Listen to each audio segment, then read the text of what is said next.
Et si cette chute vertigineuse au fond du puits de l'apathie n'était pas une chute mais un envol? Si ce sentiment de perdre toute motivation après avoir enfin touché une vérité spirituelle n'était pas un échec lamentable, mais la preuve irréfutable que vous avez enfin et véritablement réussi. En ce moment même, des millions d'âmes qui ont eu un aperçu de l'autre côté du voile sont assises dans le silence de leur chambre, fixant un mur avec une seule question terrifiante qui tourne en boucle dans leur esprit. Qu'est-ce qui s'est brisé en moi? Elles ont gravi la montagne, elles ont atteint le sommet qu'elles pensaient être le but de toute leur vie pour n'y trouver qu'un vent glacial et un vide infini. Ceci n'est pas l'histoire qu'on vous a promise. On vous a vendu l'éveil spirituel comme une illumination perpétuelle, une joie sans fin. Mais personne ne vous a jamais parlé du désert intérieur que vous devez d'abord traverser. Personne ne vous a prévenu que pour vraiment naître à vous-même, vous deviez d'abord assister aux funérailles de la personne que vous pensiez être. Cette introduction n'est pas une simple vidéo. C'est une main tendue dans votre obscurité pour vous dire que vous n'êtes pas brisé, vous n'êtes pas seul, et surtout que ce que vous vivez est non seulement normal, mais absolument essentiel. Le monde autour de vous a probablement perdu ses couleurs, n'est-ce pas? Les objectifs qui vous électrisaient hier, la carrière qui vous définissait, les relations sociales qui vous occupaient, tout cela vous semble aujourd'hui comme un spectacle de marionnettes étranges et sans saveur. Votre propre rire sonne comme un écho lointain appartenant à quelqu'un d'autre. Vos amis et votre famille, bien intentionnés, vous parlent de dépression, de surmenage ou de crise existentielle. Ils vous suggèrent des remèdes, des solutions, des distractions. Mais au plus profond de votre être, une petite voix silencieuse mais tenace insiste pour vous dire que ce n'est pas cela. Vous savez intuitivement que ce n'est pas une maladie de l'esprit à guérir, mais une transformation de l'âme à accueillir. Le grand médecin de l'âme Carl Jung a consacré une grande partie de sa vie à explorer cette nuit sacrée. Il a reconnu que cet état n'était pas une pathologie, mais une initiation, une transition périlleuse d'un mode de vie gouverné par l'extérieur à une existence guidée par l'intérieur. Il a compris que cette perte de motivation n'était pas une perte de vitalité, mais le rejet par l'âme de tout ce qui est faux et inauthentique. Pendant des décennies, vous avez servi sans le savoir un roi exigeant à l'intérieur de vous. Ce roi, c'est votre ego. Sa couronne était faite des attentes des autres, et son trône était construit sur votre peur de ne pas être assez. Le carburant qui alimentait son royaume était l'approbation extérieure, les applaudissements, le succès visible, la compétition. Et vous avez appelé ce carburant anxiogène la motivation. Vous avez couru sans relâche pour plaire à ce roi, pour apaiser ses angoisses, pour décorer son palais de trophées et de reconnaissance. Puis l'éveil est arrivé. Comme un tremblement de terre silencieux, il a fissuré les fondations de ce royaume. La lumière de la conscience a révélé que le roi était un imposteur et que son château était une prison dorée. Et soudainement, l'ancien carburant est devenu inutile. Votre âme qui a goûté à la liberté refuse désormais de se nourrir de ce poison sucré. Elle ne veut plus de la validation des autres. Elle veut sa propre vérité. Ce vide que vous craignez tant n'est donc pas un abîme où vous allez vous perdre. C'est un sanctuaire. C'est un espace sacré et purifié que votre âme prépare pour y construire quelque chose de vrai. Les anciens alchimistes avaient un nom pour cette étape cruciale et si souvent mal comprise. Ils l'appelaient la nigredo, la phase du noircissement. C'est le moment où toute la matière impure doit être dissoute et brûlée dans le feu philosophal pour que l'or pur de l'être puisse enfin se révéler. Ce que vous percevez comme une stagnation est en réalité une intense activité intérieure. Votre âme est en train de faire le ménage. Elle démolit les vieilles structures, elle brûle les vieux décrets, elle déracine les croyances qui n'étaient pas les vôtres. Restez dans cette immobilité alors que le monde entier vous crie d'avancer et de produire est l'acte le plus courageux et le plus spirituel que vous puissiez poser. Vous n'êtes pas en train de régresser. Vous êtes en train de prendre racine. Ce que vous vivez n'est donc pas une fin. C'est le vestibule de votre véritable commencement. Ce n'est pas la perte de votre passion, c'est la purification de vos désirs. Ce voyage que nous entamons ensemble aujourd'hui n'est pas une simple explication intellectuelle. C'est une carte pour naviguer dans cette obscurité fertile, une boussole pour vous orienter lorsque vous vous sentez le plus perdu. Nous allons plonger dans la sagesse de Jung pour comprendre pourquoi cette mort symbolique est la condition préalable à une vie authentique. Nous allons découvrir comment écouter le langage de l'âme qui parle à travers le silence, les rêves et les synchronicités. Le but n'est pas de retrouver votre ancienne motivation. Elle était la maladie déguisée en remède. Le but est de laisser naître une nouvelle forme de volonté, une force tranquille qui ne pousse pas mais qui porte, qui ne conquiert pas mais qui crée. La question n'est donc pas de savoir si vous allez sortir de ce tunnel. La vraie question est la suivante. Êtes-vous prêt à découvrir que la personne qui sortira de ce tunnel ne sera plus jamais la même et que ce qu'elle a à offrir au monde est infiniment plus précieux que tout ce que vous avez pu imaginer? Pour véritablement saisir la nature de ce qui vous arrive, nous devons d'abord avoir le courage de pratiquer une forme d'archéologie intérieure. Nous devons descendre dans les strates de notre propre psyché et examiner avec une honnêteté brutale la nature exacte de la structure, qui est en train de s'effondrer.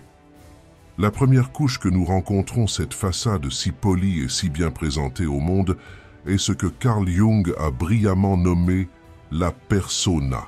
Imaginez un instant cette persona, non pas comme un simple masque de carnaval que l'on met et que l'on enlève à volonté, mais plutôt comme une armure d'apparat d'une complexité inouïe que vous avez passé votre vie entière à forger, à polir et à perfectionner. Chaque pièce de cette armure raconte une histoire. Le casque porte les espoirs de vos parents, le plastron est gravé des attentes de la société.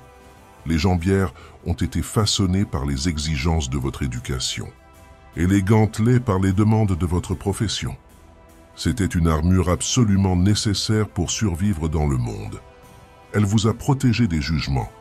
Elle vous a permis de vous intégrer dans des groupes, de fonctionner socialement et même de remporter de nombreuses batailles. Le problème fondamental, et c'est le cœur de notre drame actuel, est que vous avez porté cette armure si longtemps, jour et nuit, sans jamais l'enlever, que son métal froid a fini par fusionner avec votre peau. Vous avez oublié la sensation de votre propre chair. Vous avez confondu l'armure avec votre véritable corps. L'épuisement monumental que vous ressentez aujourd'hui n'est rien d'autre que le poids écrasant de cette armure qui est devenue une cage. Et l'éveil spirituel, c'est le moment où votre âme emprisonnée à l'intérieur commence à grandir et à pousser contre les parois de sa prison de métal, provoquant des fissures et des craquements dans la structure que vous preniez pour votre identité. Juste en dessous de cette armure de la persona se trouve son administrateur zélé, le commandant de la forteresse. C'est votre ego. Il est crucial de ne pas diaboliser l'ego. Il n'est pas votre ennemi. L'ego est une fonction essentielle de la conscience, un peu comme le directeur d'une grande entreprise ou le régent d'un royaume dont le vrai roi est absent depuis longtemps. Sa tâche principale est de maintenir l'ordre, de gérer les affaires du monde extérieur, de s'assurer que l'armure est toujours impeccable et de protéger à tout prix l'image du royaume.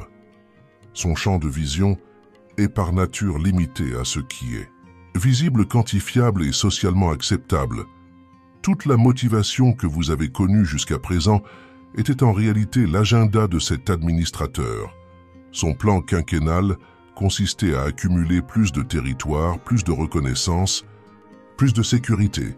Il vous a poussé à travailler plus dur, à être plus visible, à gagner plus d'argent, non pas pour le bien-être profond de votre âme, mais pour renforcer les murs de sa forteresse et pour gagner l'approbation des autres royaumes voisins. C'était une stratégie de survie et de gestion. L'éveil spirituel agit comme une révélation soudaine de l'existence d'un cosmos infini en dehors des murs étroits de ce petit royaume. Votre conscience s'est élargie et a soudainement réalisé que le plan de carrière de l'administrateur est d'une insignifiance tragique face à l'immensité de l'univers intérieur que représente le soi. L'ego n'est pas mauvais, il est simplement myope, et sa stratégie est désormais obsolète. Maintenant, nous devons nous aventurer dans les profondeurs les plus sombres et les plus redoutées de notre royaume intérieur.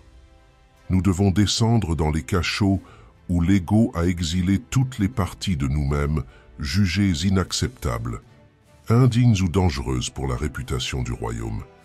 C'est le domaine de ce que Jung a nommé l'ombre. L'ombre est le réceptacle de tout notre potentiel non vécu. C'est là que réside notre créativité sauvage que nous avons sacrifiée pour un travail stable. C'est là que se cache notre colère, juste que nous avons réprimée pour être perçus comme gentils et accommodants. C'est là que dort notre sensualité, notre spontanéité, notre capacité à jouer notre folie, notre connexion profonde avec la nature.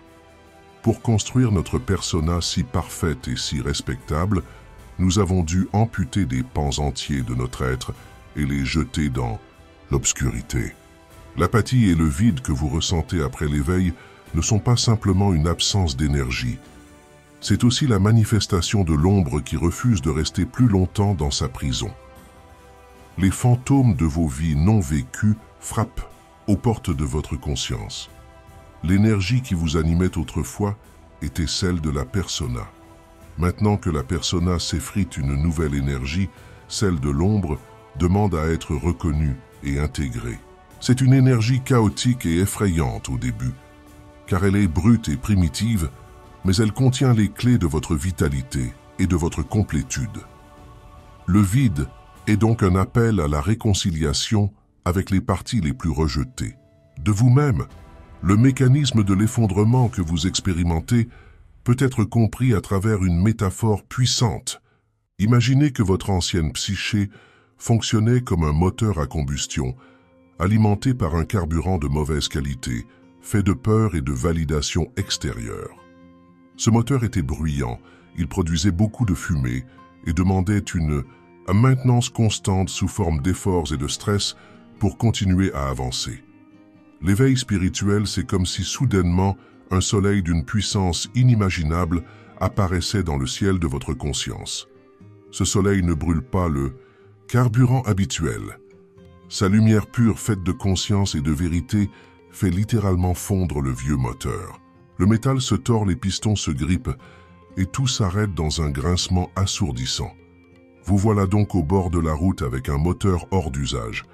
Vous n'avez pas manqué de carburant. Le carburant a changé et votre véhicule n'est plus adapté. Cette paralysie est une phase de déconstruction radicale et absolument nécessaire. C'est la dissolution de la chenille à l'intérieur de sa chrysalide. Pour un observateur extérieur, il ne se passe rien. Pire encore, tout semble se liquéfier dans une bouillie informe et sans vie.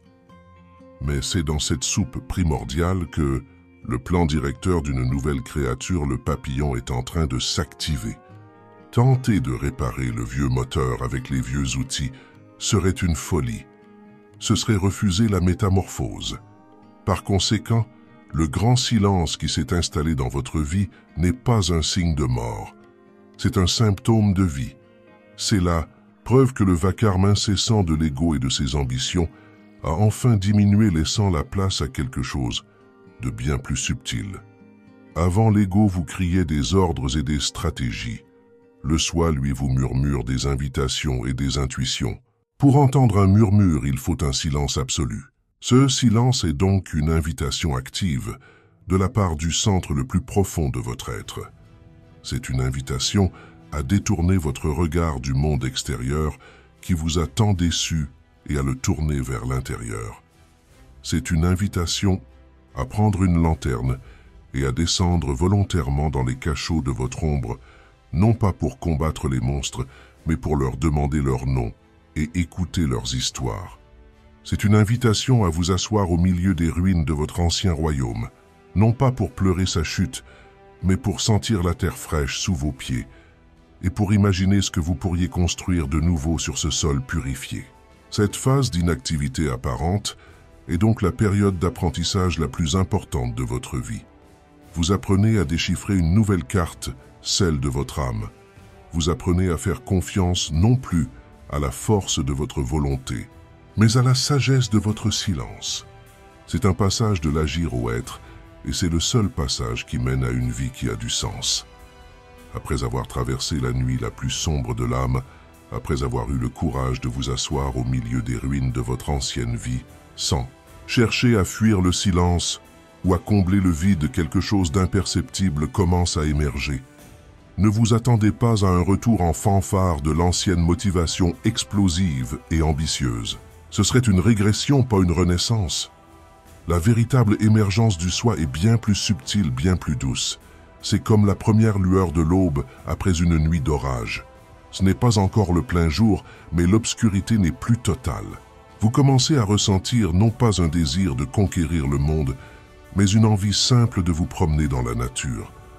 Vous ne ressentez pas le besoin de prouver votre valeur dans des débats enflammés, mais une appréciation nouvelle pour une conversation authentique avec un seul ami. La motivation qui naît du soi ne pousse pas par derrière avec le fouet de la peur. Elle tire doucement par devant avec le fil d'or du sens et de la joie. C'est l'alchimie de l'albédo, la phase du blanchiment, qui suit le noircissement de la nigredo. C'est la clarté paisible qui apparaît lorsque la fumée de l'ego en combustion s'est enfin dissipée. Vous n'êtes plus motivé. Vous êtes inspiré, ce qui signifie littéralement être rempli de l'esprit. Cette nouvelle inspiration transforme radicalement votre relation avec le monde extérieur. Auparavant, votre interaction avec les autres était largement transactionnelle. Vous donniez pour recevoir de l'approbation, de la reconnaissance ou un avantage. Vous choisissiez vos relations et vos activités en fonction de ce qu'elles pouvaient ajouter à votre persona, à votre statut. Maintenant que l'armure est tombée, votre peau est à vif et sensible. Vous ne pouvez plus supporter la fausseté. Vos relations deviennent moins nombreuses, mais infiniment plus profondes. Vous n'êtes plus à la recherche de contact, mais de connexion d'âme à âme. Votre travail aussi subit une métamorphose. Ce qui était autrefois un moyen d'obtenir un salaire et un titre devient un canal potentiel pour l'expression de votre être. Vous vous demandez non plus ce que ce travail peut m'apporter, mais qu'est-ce que je peux apporter à travers ce travail? L'action qui naît du soi n'est plus une performance pour une audience. C'est un rituel, une offrande faite depuis le temple de votre cœur. La joie ne vient plus du résultat extérieur, mais de l'alignement intérieur de l'acte lui-même. Vous commencez à comprendre que le but de la vie n'était pas de devenir quelqu'un, mais de devenir soi-même. Et qu'advient-il de l'ego, ce roi déchu qui a gouverné votre vie pendant si longtemps? Il n'est pas mort, il n'a pas été anéanti. Une psyché saine a besoin d'un ego fonctionnel pour interagir avec le monde. Mais une transformation cruciale a eu lieu. L'ego a été détrôné, mais il n'a pas été banni. Il a été réintégré dans le royaume à sa juste place. Le tyran est devenu un sage conseiller. Le dictateur est devenu un premier ministre loyal au service d'un souverain bien plus grand et bien plus sage que lui le soit. L'ego met désormais ses compétences organisationnelles, sa capacité à planifier et à exécuter au service des murmures de l'âme. Il ne décide plus de la destination, mais il est un excellent navigateur capable de lire les cartes du monde matériel pour manifester les désirs du monde intérieur. Votre vie n'est plus une guerre civile entre les exigences de l'ego et les besoins de l'âme. Elle devient une collaboration harmonieuse, une danse entre le visible et l'invisible, le matériel et le spirituel. La paix que vous ressentez n'est pas une absence de problème, c'est la présence d'une unité intérieure. Nous arrivons donc au cœur de cette grande aventure. Tout ce processus, la dissolution de la persona, la confrontation avec l'ombre, le détrônement de l'ego, n'avait qu'un seul et unique but, vous rendre votre liberté. Pas la liberté triviale de faire ce que vous voulez, mais la liberté bien plus profonde d'être qui vous êtes. La liberté de ne plus dépendre du regard des autres pour connaître votre valeur. La liberté de ne plus avoir peur de votre propre obscurité, car vous savez qu'elle contient votre lumière. La liberté de ne plus courir après le bonheur comme un but extérieur, mais de le laisser émerger de votre propre centre. Mais voici la vérité finale, et la plus provocatrice que Jung nous a laissée. Cette liberté n'est pas une destination de vacances où l'on se repose pour toujours. C'est un instrument puissant et exigeant. Par conséquent, la question qui se pose à vous pour le reste de votre vie n'est plus « qui suis-je ?» Car la réponse à cette question se trouve dans l'expérience et non dans les mots. La véritable question est celle-ci.